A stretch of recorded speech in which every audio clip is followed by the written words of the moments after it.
Welcome to SOS Explorer with Beth and Hilary. We are here to talk with you today about satellites and all the amazing things that they can do. So we thought first it made sense to start with satellite positions. Hilary, can you tell us what we're looking at here? Absolutely. So this is just a fraction of the 1,100 satellites that are currently orbiting Earth as we speak.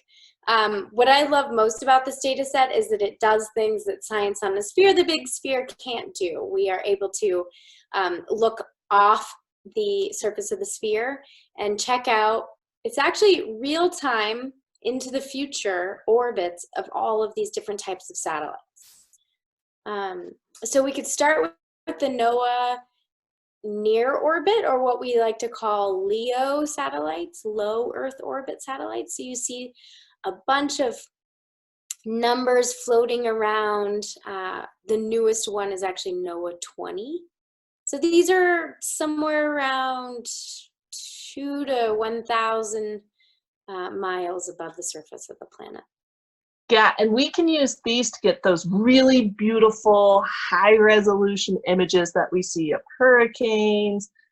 It's how we can figure out sea surface temperature. The benefit of being so close to the Earth is that they can be really high-res, as opposed to our geostationary ones, which let me turn on some other geostationary ones too, so it's not just the NOAA ones.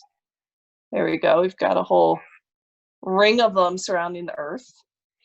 Yeah, so hopefully you're going to download this app. It's free in your app store and follow along with us. This is, I think, a crowd favorite called Satellite Positions. And yeah, we can basically see these geostationary or geosynchronous satellites, which means that they're basically lockstep with our Earth and rotating at the same speed. Yeah, and so the benefit of this, the NOAA ones are positioned over North America and our side of the planet, so that we get continual coverage so that we can see clouds moving across and the movement of all of our storms. But it's not just clouds, is it, Hilary, that we can see with our satellites? No, and it's amazing actually. The geostationary satellites that are up there now are new, next generation, GOES 16 and 17, can see visible, can take visible imagery, like the GeoColor product, which we love, and is also on this application, I believe an example is. Right. And we can see all kinds of amazing things from satellites now. Yeah, so why don't I switch us to something that we can see that we might not have thought about being able to see, which is marine chlorophyll.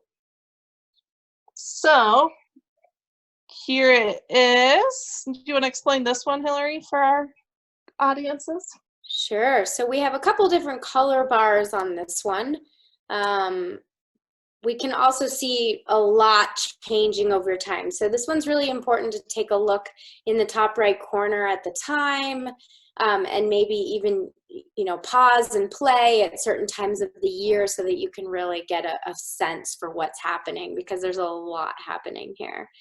So what I would ask a student actually, and this one would be, can you just roughly define some colors, describe what those colors mean?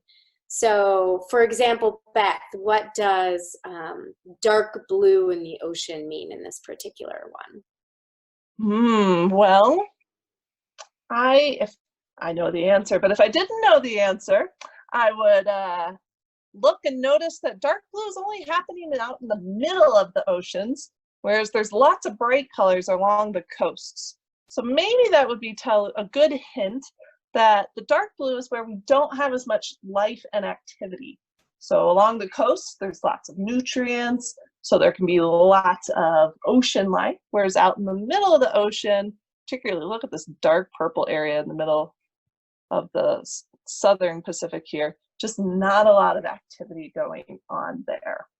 So So, this is a really good example of the difference between what you could do with middle school students and high school students, because you can turn off the color bar, which is what Beth did so that we could look at the data set a little bit better and have them describe what they think these colors mean. In middle school, you could actually have them look at the color bar and define what they're looking at. So Beth, tell us what black means. yeah, so black are areas where we can't get a measurement. So Hilary, I'm going to ask you a question. Based on the time of year, why do you think there's such a big black hole over the North Pole? Well, I think probably land vegetation and chlorophyll. Certainly chlorophyll seems to be something that we measure with light, like it's required in order to measure that, at least on this particular instrument. And so I think what's happening there is that there is just no light hitting this area, so we're not able to get the information. So it must be basically smack in the middle of winter in the Northern Hemisphere.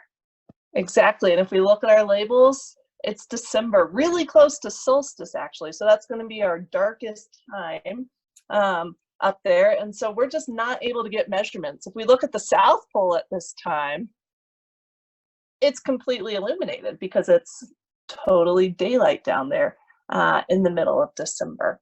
So this is one look at our oceans measured by satellites. Now, Hilary, you mentioned that GOES 16 and GOES 17 are up, and they can take really high resolution views.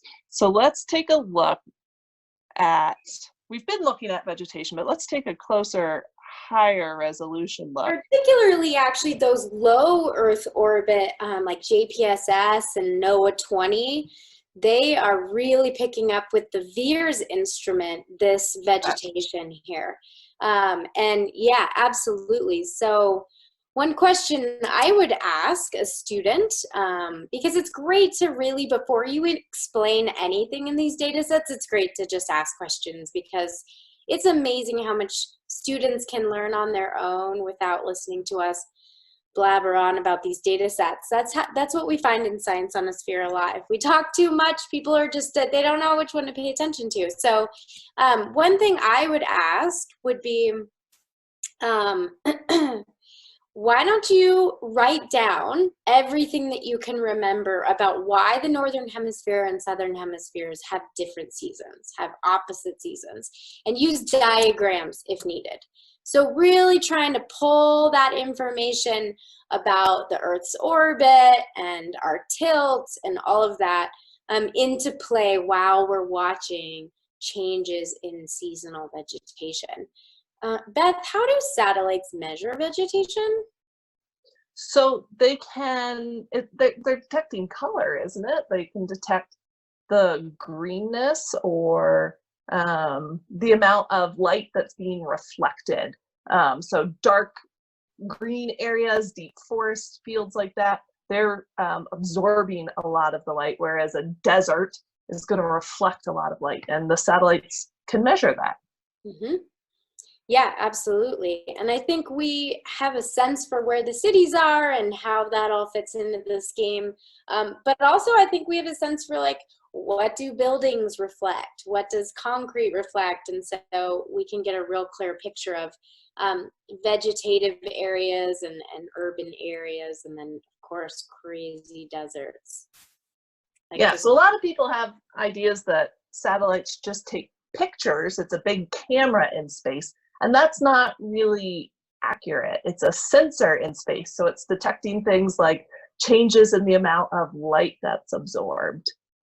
And so that's what's happening with this data set. And like you mentioned, I love this data set for looking at seasons and seasonal changes, things like that.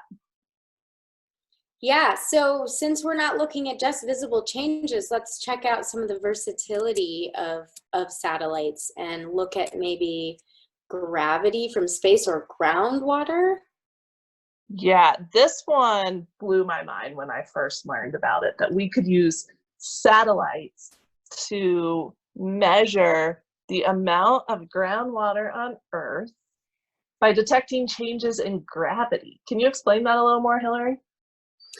Yeah, so I believe there's a number of things you can detect with gravity, first of all, and this is an evolving field, I know, because there are some scientists in NOAA who are working on determining sea level, correct sea level using gravity. But this particular satellite, GRACE, which stands for Gravity Recovery and Climate Experiment. So this is a NASA mission that is able to use very, very sensitive instruments to measure the distance between satellites with an accuracy of a micrometer, meaning they are able to detect differences in the gravity, which gives them information about ocean mass, changes in ice mass, but also groundwater storage underneath the ground. So it's pretty wild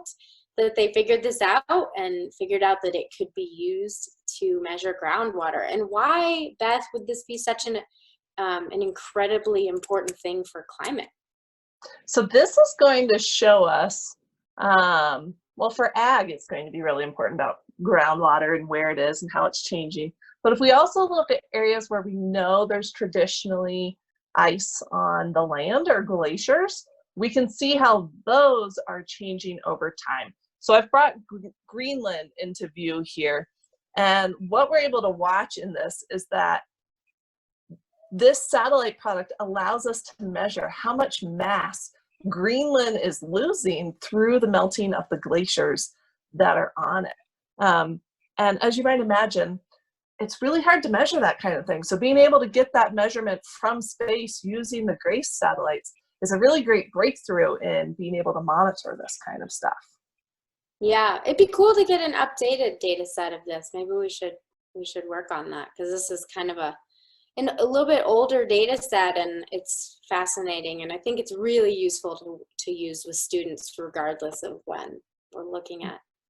Yeah, absolutely. You can learn about changes in climate. You can learn about what we're capable of doing with satellites, and just also the seasonal changes as well in groundwater and things like that. So all of these data sets really in SOS Explorer, there's a lot of different directions you can go with them depending on what you're looking to teach.